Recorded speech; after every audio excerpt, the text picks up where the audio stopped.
안녕하세요, 박행독이에요. 이전 단원에서 오지고 지리게 고통 받으셨을 텐데 이번에는 훨씬 쉬우니까 걱정을 덜어내시고 마음 편하게 보면 돼요. 저 아직 0x164이니까 글씨체 써도 되는 거 인정하는 부분이죠? 인정? 인정. 기초코드 작성 요령을 끝낸 기념으로 백준 그룹에 문제 폭탄을 뒀으니 온라인 처리 사이트가 익숙해질 때까지 쭉 풀어보세요. 이전 단원에서는 이론적인 내용을 주로 다뤘는데 이번에는 실제로 코드를 짤 때 주의해야 하는 점들을 많이 뒀어요. 첫 번째로 C 언어 공부를 제대로 하셨는지 점검을 한번 해볼게요. 3개의 코드를 보고 출력을 예측해보세요. 한 5초 쉬고 답을 보여드릴 테니 잠깐 멈춰놓고 출력을 예상해보세요. 일단 3개의 코드가 어떤 부분에 대한 걸 물어보는 건지는 알겠죠? 함수의 인자로 int, var, 구조체를 실어 보내서 값을 바꿨을 때 원본의 값이 바뀌는지를 물어보는 거예요. 답은 바로 0, 10, 0이에요. 세 번째 코드는 헷갈렸을 수도 있을 것 같은데 첫 번째나 두 번째에서 틀리셨다면 좀 맴짓이네요. 첫 번째는 진짜 당연한 얘기인데 int를 함수인자로 보내면 값이 복사돼서 넘어가잖아요. 그러니까 함수에서 값을 바꾸더라도 메인의 변수 t에는 아무런 영향을 안 주죠. 두 번째는 어레이의 0번지가 바뀌게 되는데 func의 int별 어레이를 인자로 주는 게 어레이의 주소를 넘겨주는 거잖아요. 그러니까 어레이 0번지를 펑션 함수에서 바꾸면 원본의 값도 자연스럽게 바뀌게 되는 거예요. 마지막으로 구조체의 경우에는 int랑 비슷하게 그냥 값이 다 복사되기 때문에 func 함수에서 값을 바꿔도 원본에는 영향을 주지 않아요. 당연히 사람은 망각의 동물이니까 헷갈릴 수는 있지만 지금 제가 써놓은 저 설명 자체가 이해가 안 간다고 하면 C 언어의 함수 인자와 포인터 부분을 따로 복습을 좀 하실 필요가 있어 보여요. C 언어를 배울 때 관련된 얘기를 하면서 두 변수를 수합하는 함수를 만드는 방법도 아마 배웠을 거예요. 기억을 꺼내보면 일단 수합1 함수는 제대로 동작하지 않는 걸 아시겠죠? 원본 2개를 바꾸고 싶은데 복사된 2개를 바꾼다는데 의미가 없겠죠? 그래서 수합2 함수처럼 포인터를 보내서 두 변수의 값을 바꿀 수가 있어요. 그런데 C++에서는 해결법이 한 개 더 있는데 바로 참조자예요. 수합3 함수를 보면 함수인자인 a와 b의 타입이 int가 아니고 int 뒤에 and가 붙어있죠. 그러니까 a와 b는 int reference인 거예요. 저렇게 a와 b를 참조자로 만들면 함수 내 코드에서는 그냥 int를 쓰듯이 템프에 a를 대입하고 a에 b를 대입하고 하는데 저게 다 원본을 바꾸는 거예요.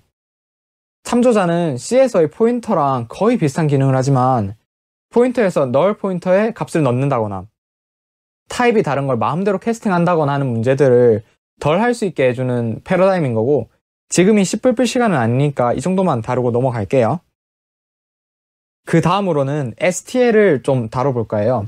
STL은 C++에서 제공되는 라이브러리로 C++를 입문한 지 얼마 안 되셨다고 해도 STL이라는 단어 자체는 들어보셨을 거예요. 복잡한 얘기는 생략하고 C++에는 미리 다양한 알고리즘과 자료구조가 STL에 구현되어 있어서 우리는 필요한 자료구조를 직접 구현할 필요 없이 그냥 STL에서 가져다 써서 사용할 수 있어요.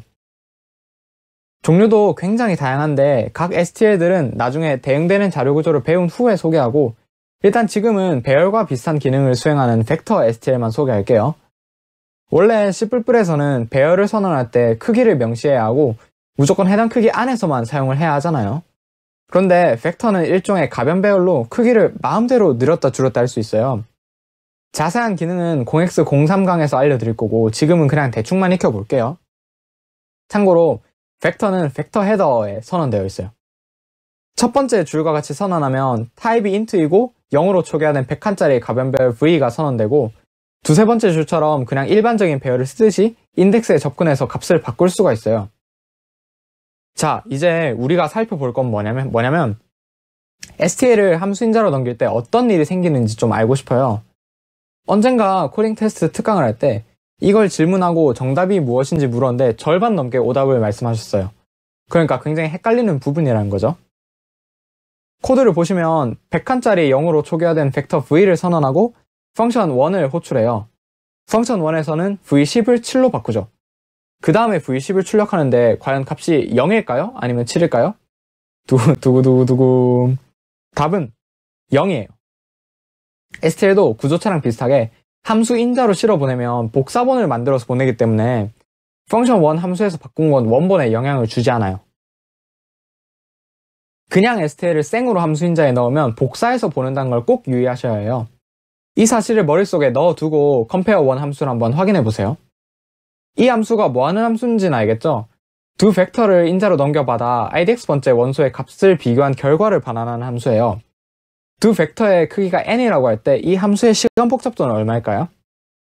시간 복잡도는 충격적이게도 ON이 돼요. 아니, 함수 안에 연산을 딱 한 번만 하는데 ON이란 게 무슨 말도 안 되는 소리냐라고 생각이 들 수도 있지만 지금 간과하고 계신 게 V1, V2를 인자로 실어서 보낼 때 원본으로부터 복사본을 만드는 비용을 생각하지 못하고 있는 거예요. V1, V2의 크기가 n이니까 n개의 원소를 하나하나 복사하는 과정은 ON이 들겠죠.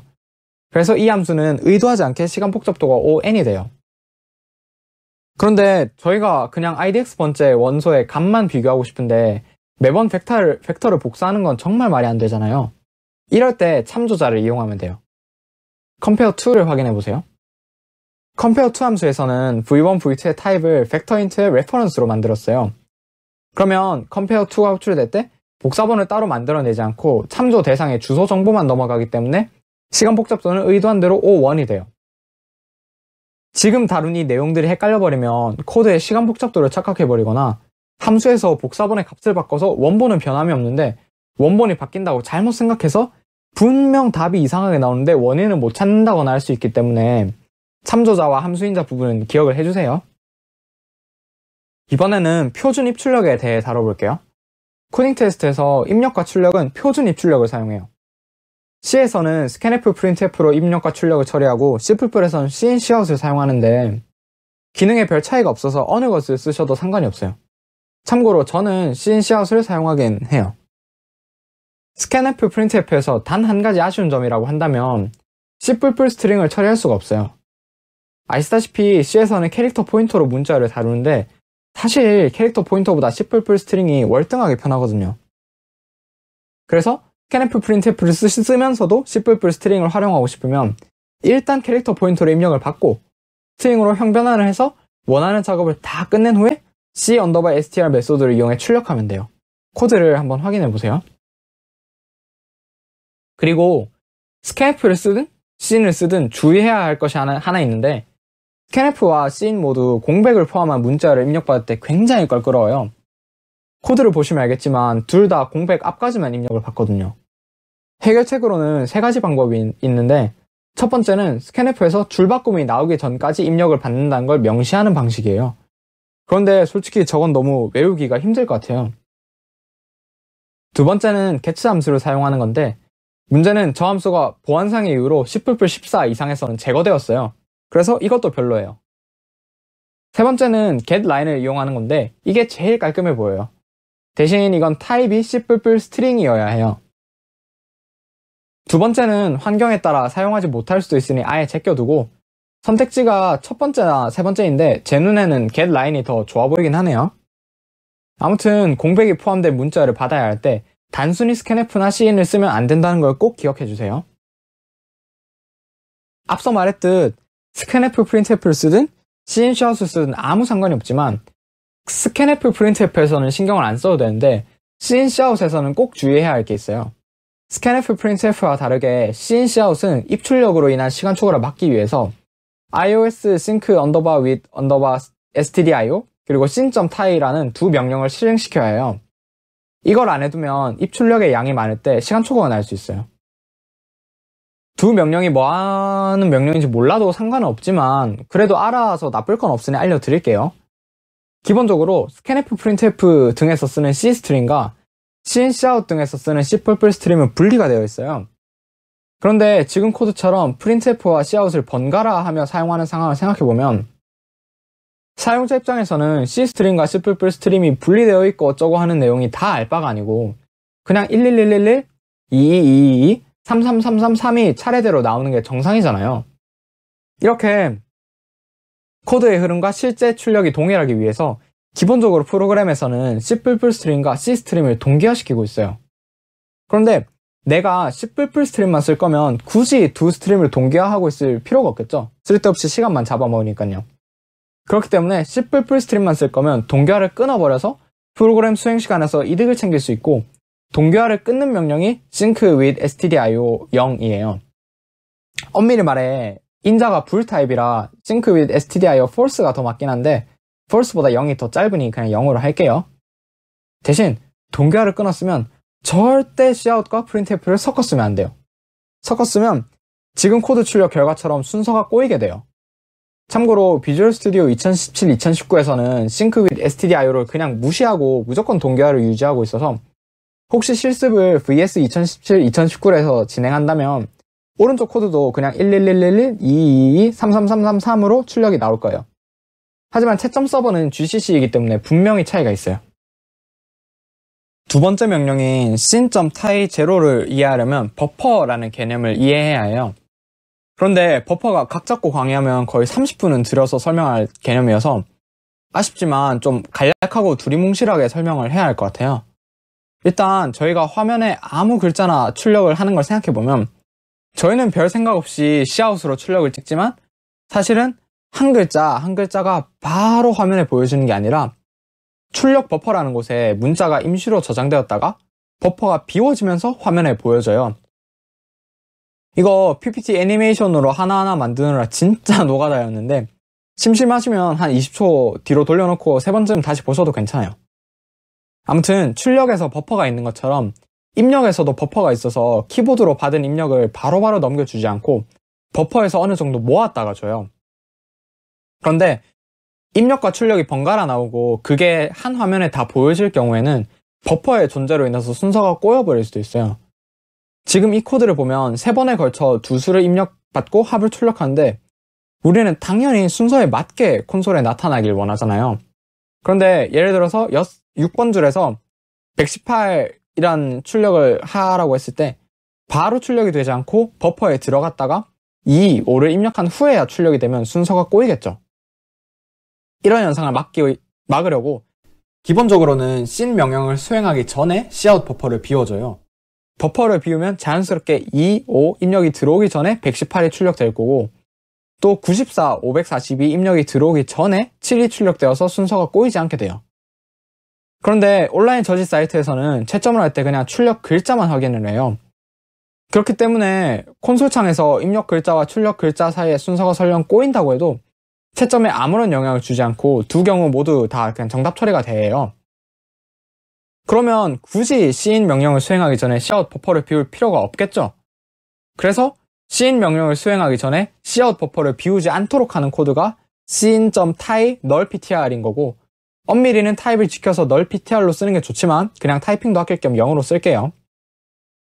sync with stdio랑 sin.tie 명령에 대해 설명을 드렸는데 잘 이해가 안 가면 sin cout을 쓸 땐 반드시 저 두 명령을 넣어줘야 한다고만 받아들이고 넘어가도 돼요. 그리고 sync with stdio를 쓴 이후로는 무조건 sin cout만 쓰고 printf, scanf를 쓰면 안 된다는 것도 꼭 기억해주세요. endl은 긴 말 안 할게요. 절대 쓰지 마세요. 진지하니까 궁서체로 썼어요. 그냥 endl은 잊어버리세요. 절대 쓰지 마세요. endl은 개행 문자를 출력하고 출력 버퍼를 비워라는 명령이에요. 앞에서도 얘기했지만 어차피 저지는 프로그램이 종료될 때 출력이 어떻게 생겼는지를 가지고 채점을 진행하니까 중간중간 버퍼를 비우라고 명령을 줄 필요가 전혀 없어요. 줄 바꿈이 필요하면 endl 말고 그냥 개행 문자를 출력하세요. 난 그냥 코드만 작성하면 땡일 줄 알았는데 알아야 할 게 너무 많죠. 그래도 나중에 풀다가 원인 모를 이유로 틀린 다음에 한참 헤매는 것보다는 미리 다 알아두는 게 좋을 것 같아서 그냥 싹 다 알려드렸어요. 이제 여러분이 코딩 테스트를 볼 때 도움이 많이 될 코드 작성 팁을 알려드릴게요. 첫 번째로 코딩 테스트와 개발은 다르다는 것을 꼭 기억하셔야 해요. BOJ 10871번 X보다 작은 수 문제를 통해서 표현의 의미를 한번 이해해 볼게요. 제 코드를 보시기 전에 먼저 주소로 들어가서 직접 풀어보시면 좋겠어요. 혹시 폰으로 보고 계시면 코딩을 할 수가 없을 텐데 그렇더라도 강의를 잠깐 멈춰놓고 일단 문제를 한번 보고 오세요. 앞으로라도 지금 군대에서 이 강의를 보신다거나 출퇴근 시간을 힘들게 쪼개서 이동 중에 보고 계시면 어쩔 수 없이 쌓아뒀다가 컴퓨터를 쓸 수 있을 때 다 짜보시고, 가능하면 컴퓨터 앞에서 직접 실습을 같이 하면서 진행을 하는 게 좋을 것 같아요. 또 조금 다른 얘기지만 저는 옛날에 인턴할 때 출퇴근 시간에 지하철을 타면 사람에 치여서 정신을 못 차리겠더라고요. 그래서 그냥 음악이나 들으면서 시간을 죽였는데, 지금 이직이나 자기 개발을 위해 없는 시간 쪼개서 출퇴근 중에 듣고 계신 분이 있다면 진짜 정말 존경해요. 열심히 하셔서 꼭 좋은 결과가 있길 바랄게요. 아무튼 문제를 보시면 N개의 정수를 입력받아서 싸바싸바 해야 하는데, 실제 개발을 오래 하셨던 분들은 코드를 아주 정교하게 짜시는 경우가 덜어 있어요. 대충 이런 식인데, 일단 필요한 헤더만 인클루드 했고 딱 크기에 맞게 N칸의 배열을 잡은 후에 해제까지 했네요. 아주 깔끔하죠?